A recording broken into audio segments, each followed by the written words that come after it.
باتیں عرض کر دوں. انیس بھائی جب یہ مشاعرہ شروع ہوا اور یہ ہوا کہ سامعین کی تعداد ابھی ایک صف بھی پوری نہیں ہوئی تھی، تو ڈر لگ رہا تھا کہ مشاعرے کا آج کیا انجام ہوگا.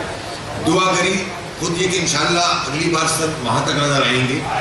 اب ڈر یہ ہوا، بے شک ہوگا، اس کے بعد مجھے ڈر یہ ہوا کہ مشاعرہ ایسا نہ ہو کہ 9 بجے سے پہلے ختم ہو جائے.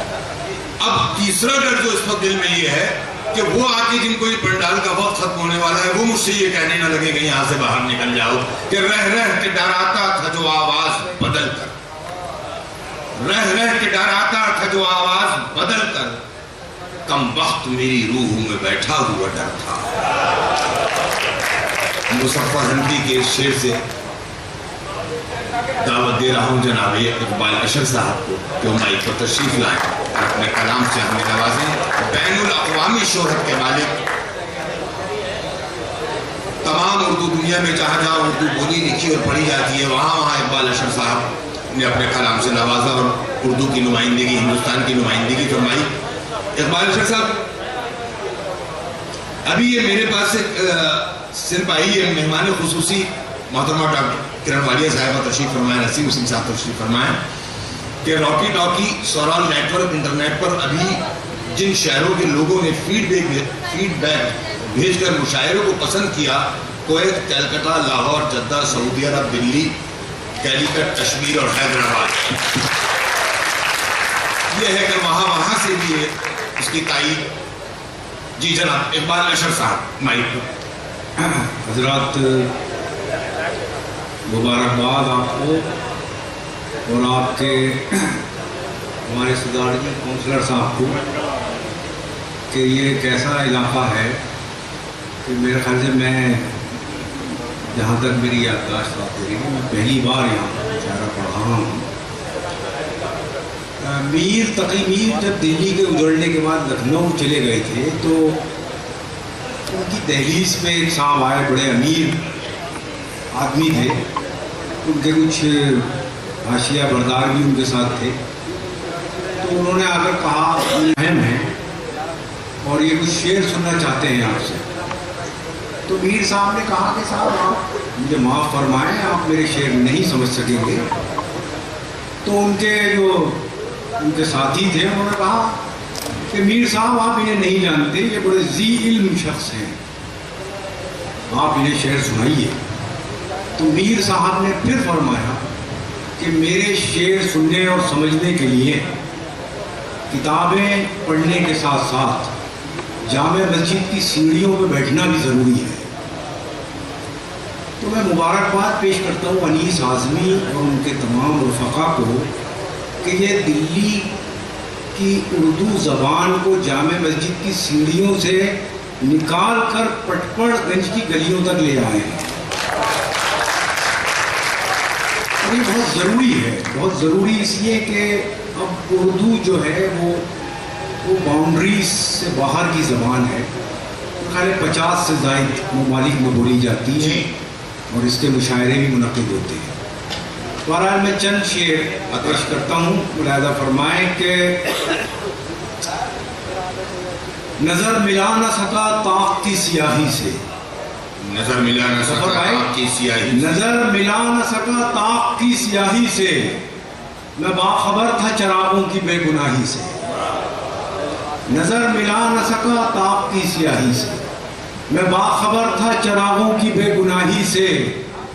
مناؤ شکر کہ آنکھیں کلام کرنے لگیں، مناؤ شکر کہ آنکھیں کلام کرنے لگیں، نجات مل گئی لفظوں کی بادشاہی سے. مناؤ شکر کہ آنکھیں کلام کرنے لگیں، نجات مل گئی لفظوں کی بادشاہی سے. اور یہی تو سوچ کے خود سے مصالحت کر لی، یہی تو سوچ کے خود سے مصالحت کر لی، میں کیا لڑوں کسی ہارے ہوئے سپاہی سے. اور 2-3 تازہ شعر اور ملاحظہ فرمائیں.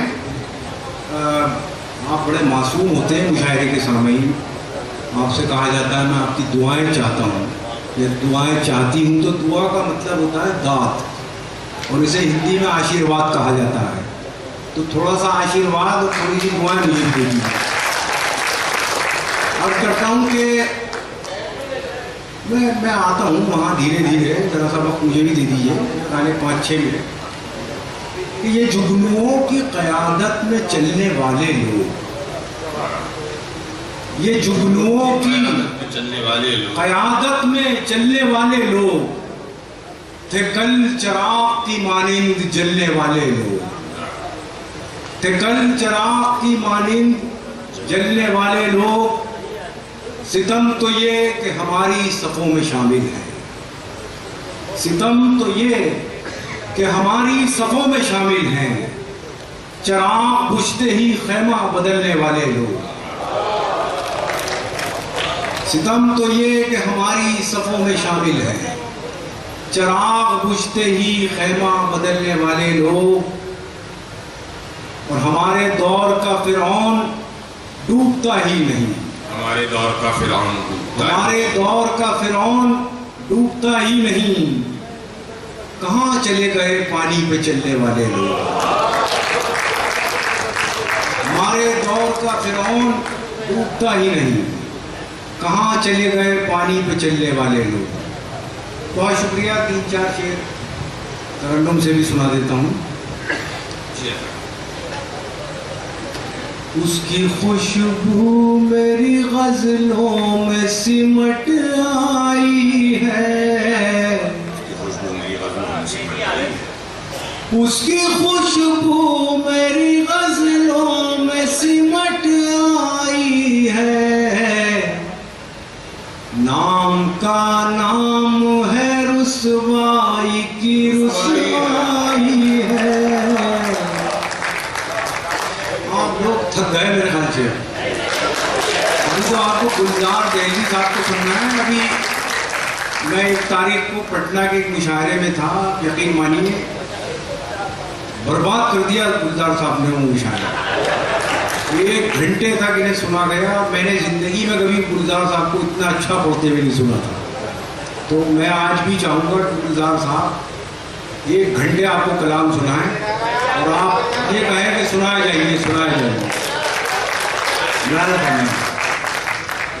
نام کا نام ہے رسوائی کی رسوائی ہے. دل ہے ایک اور 2 عالم کا تمنائی ہے. دل ہے ایک اور 2 عالم کا تمنائی ہے. دوست کا دوست ہے ہر جائی کا ہر جائی ہے. دل ہے ایک اور 2 عالم کا تمنائی ہے. دوست کا دوست ہے ہر جائی کا ہر جائی ہے. اور یہ شعر بطور خاص ملاد فرمائے صاحب کہ ہجر کی رات ہے اور ان کے تصور کا چراغ. ہجر کی رات ہے اور ان کے تصور کا چراغ. بزم کی بزم ہے تنہائی کی تنہائی ہے. بزم ہے تنہائی کی تنہائی ہے. کون سے نام سے تعبیر کروں اس رت کو، کون سے نام سے تعبیر کروں اس رت کو. پھول مرجھائے ہیں زخموں پہ بہار آئی ہے. پھول مرجھائے ہیں زخموں پہ بہار آئی ہے. اور یہ شعر جس کی وجہ سے یہ غزل میں نے آپ کی سماعت کے حوالے کی.